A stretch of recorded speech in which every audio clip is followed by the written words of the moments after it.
Oh yeah, I remember what I want to talk about. Transitioning from bodybuilding into being a strength athlete. Um,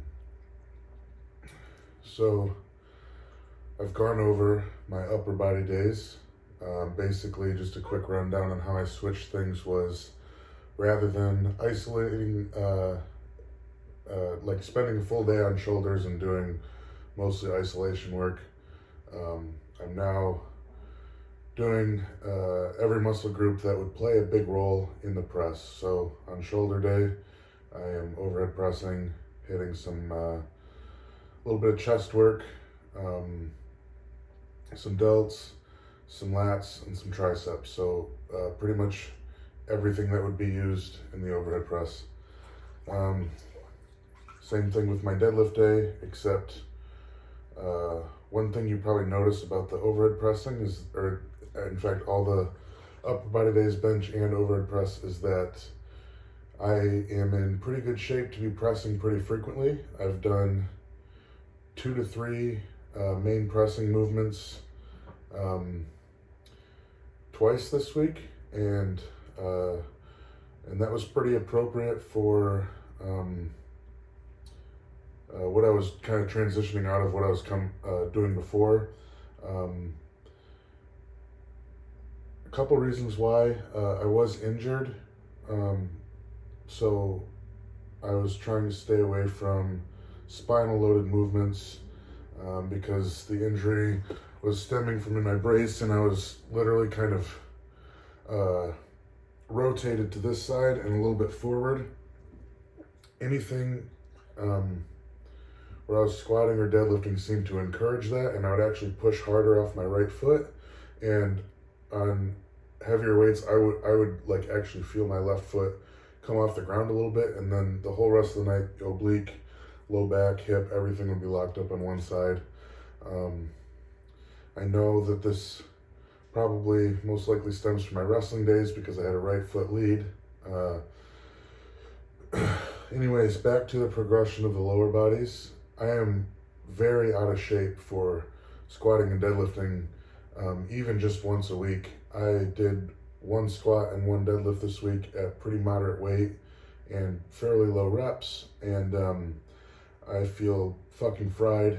Hence the reason I'm in the ice bath, because I have to load some stones tomorrow, um, which I'll get to in a second because that plays a part in the program as well. Um, so here's my approach. I first want to establish some frequency.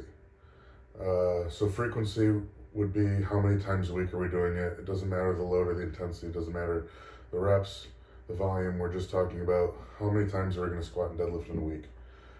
So because I'm so out of shape in the lower bodies, I have kept my bodybuilding days pretty much the same. I've just put in one squat variation, one deadlift variation.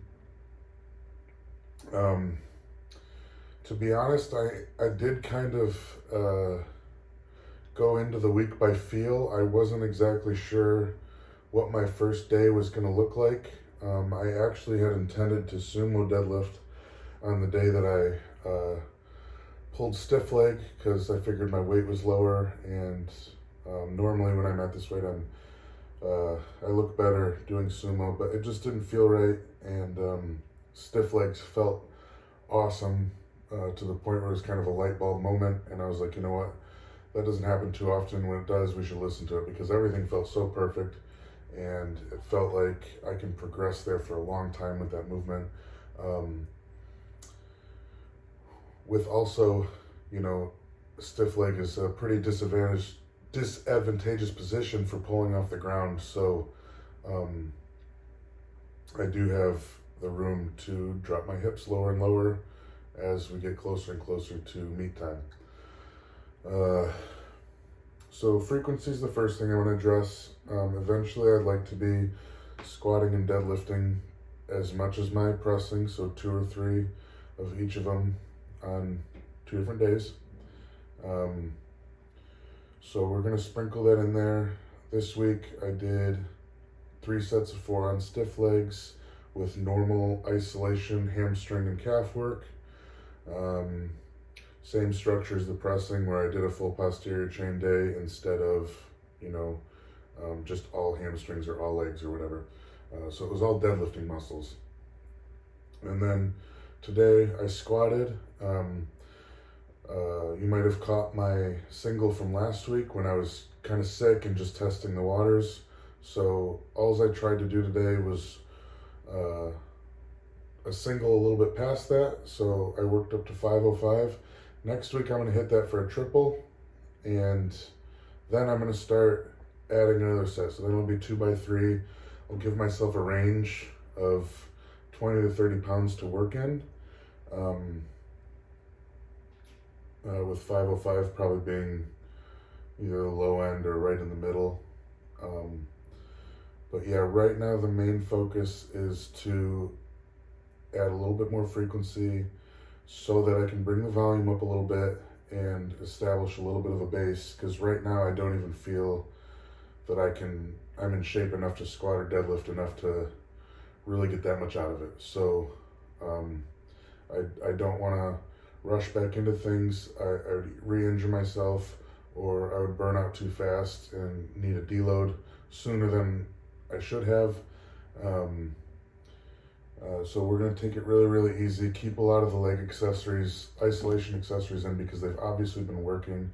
I feel stronger than ever, and I haven't really done anything strong lately. One more thing I wanted to mention on this, I think.